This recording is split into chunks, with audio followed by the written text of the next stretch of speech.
मित्रों, महाकाव्य महाभारत में एक से एक पराक्रमी योद्धाओं का जिक्र मिलता है, परंतु इसी महाकाव्य में एक ऐसा किरदार भी था जिसकी चर्चा बहुत कम ही होती है। परंतु इस किरदार ने भी इस महाकाव्य में अपनी एक उपस्थिति दर्ज कराई है। इस योद्धा ने महाभारत के युद्ध में तो कोई भूमिका नहीं निभाई, पर अपनी धनुष चलाने की कला से बड़े बड़े शूरवीरों को प्रभावित जरूर किया था। उस महान धनुर्धारी का नाम है एकलव्य। परंतु सबसे बड़ा सवाल तो ये है कि महाभारत के बाद एकलव्य कहाँ गया था। आज की इस वीडियो में हम यही जानेंगे कि महाभारत के बाद एकलव्य का क्या हुआ। नमस्कार और स्वागत है आप सभी का द डिवाइन टेल्स पर एक बार फिर। मित्रों, हरिवंश पुराण के अनुसार एकलव्य हिरण्यधनु का दत्तक पुत्र था, जो भगवान कृष्ण के चचा के घर पैदा हुआ था। लेकिन जब ज्योतिषी ने उस बालक की कुंडली का विश्लेषण किया तो उसके भविष्य के बारे में माता पिता को बताया और उन्होंने अपने भतीजे यानी कि भगवान कृष्ण की राय पर हिरण्यधनु को सौंप दिया। दरअसल एकलव्य बाल्यावस्था से ही बहुत तेज दिमाग का और काफी जिज्ञासु प्रवृत्ति का था। 5 वर्ष की अल्पायु में जब उसकी शिक्षा दीक्षा प्रारंभ हुई तो उसकी लगन, कुशाग्र बुद्धि और लक्ष्य के प्रति सजगता को देखते हुए गुरु ने ही उसका नाम एकलव्य रख दिया। एक बार की बात है, पुलक मुनि का ध्यान एकलव्य के बाण चलाने की कला पर गया। उसके आत्मविश्वास और उसकी इस प्रतिभा ने उनको खासा प्रभावित किया। फिर उन्होंने एकलव्य के पिता हिरण्यधनु से कहा कि आपके पुत्र में श्रेष्ठ धनुर्धर बनने के सारे गुण निहित हैं, बस उसे एक योग्य गुरु के मार्गदर्शन की आवश्यकता है। पुलक मुनि की इस बात को एकलव्य के पिता ने काफी गंभीरता से लिया और अपने पुत्र को लेकर वो गुरु द्रोणाचार्य के पास गए और उनसे विनम्र निवेदन किया कि आप मेरे पुत्र को अपना शिष्य बनाने की कृपा करें। लेकिन गुरु द्रोण ने यह कहते हुए उसे अपना शिष्य बनाने से मना कर दिया कि वह राजपुत्रों के सिवा अन्य किसी को भी शिक्षा नहीं दे सकते। ये सुनकर दोनों को काफी हैरानी हुई और निराशा हुई, पर उन्होंने आगे कुछ नहीं कहा और वहां से वापस चले आए।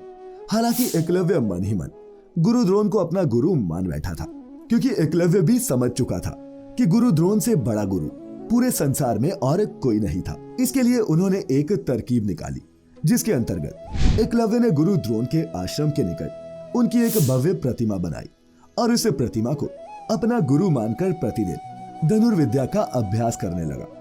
वक्त बीतता चला गया और एक बार की बात है कि गुरु द्रोण पांडवों को धनुर्विद्या का प्रशिक्षण दे रहे थे। तभी वहीं पर एक कुत्ता बहुत तेज तेज भौंक रहा था, जिसके कारण सभी का ध्यान भटक रहा था। लेकिन कुछ ही क्षणों के पश्चात कुत्ते की आवाज आना अचानक से बंद हो गई।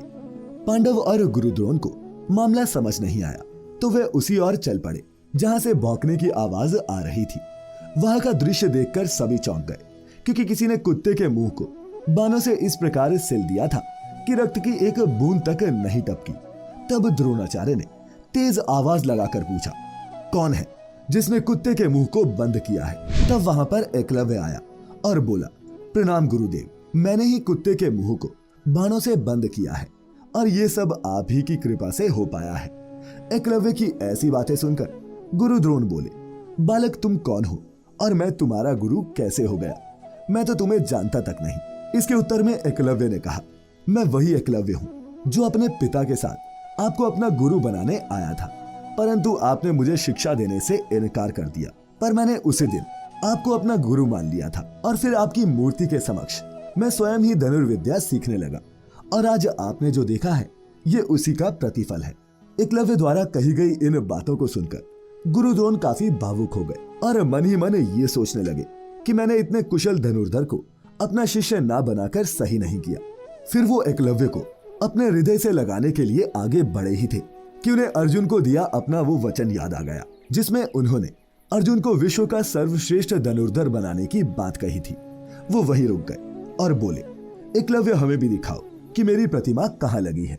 प्रतिमा देखते ही गुरु द्रोण अंदर से तो बहुत खुश हुए, लेकिन उन्हें ये भी लगा कि अगर एकलव्य इसी तरह निरंतर अभ्यास करता रहा तो निश्चित रूप से अर्जुन से आगे निकल जाएगा। उन्होंने एकलव्य से कहा, हे वत्स, तुम सच में मुझे अपना गुरु मानते हो?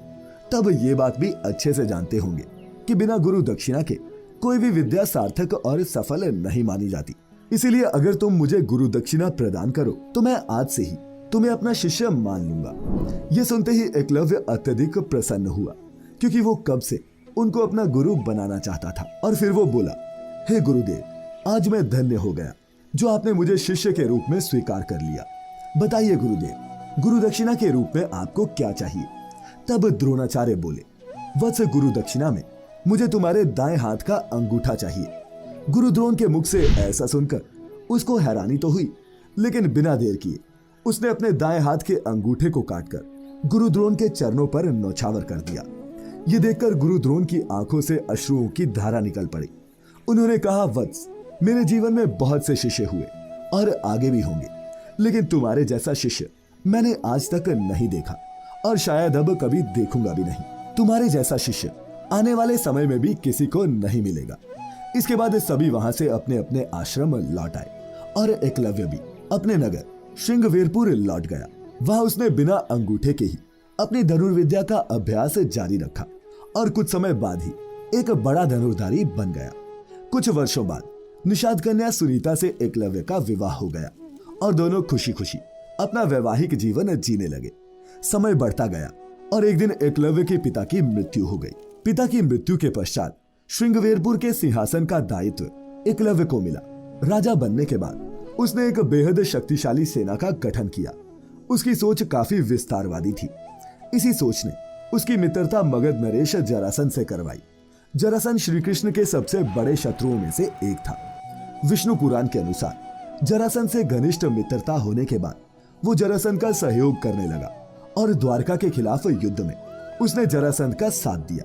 देखते ही देखते यदुवंशियों की सेना में हाहाकार मच गया और उसने भारी संख्या में यदुवंशियों का वध कर दिया।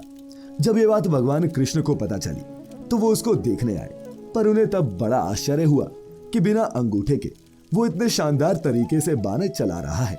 ये देखकर भगवान कृष्ण समझ गए कि एकलव्य को खत्म करना अब जरूरी है, क्योंकि भविष्य में जब महाभारत का युद्ध होगा तब एकलव्य पांडवों के लिए एक बड़ा खतरा बन सकता है। भगवान कृष्ण और एकलव्य के बीच महासंग्राम हुआ और अंत में भगवान कृष्ण ने एकलव्य का वध कर दिया। इस प्रकार एक कुशल धनुर्धारी की जीवन लीला समाप्त हो गई। तो मित्रों, हम उम्मीद करते हैं कि आपको हमारी आज की ये वीडियो पसंद आई होगी। अगर अच्छी लगी हो तो वीडियो को लाइक करने के साथ साथ the Divine Tales YouTube channel को सब्सक्राइब करना ना भूलें और सभी तरह की धार्मिक वस्तुएं खरीदने के लिए आप जा सकते हैं shop.thedivinetales.com पर। लिंक आपको नीचे डिस्क्रिप्शन में भी मिल जाएगा। तो फिलहाल आज के लिए बस इतना ही। अब इजाजत दें। आपका बहुत बहुत शुक्रिया।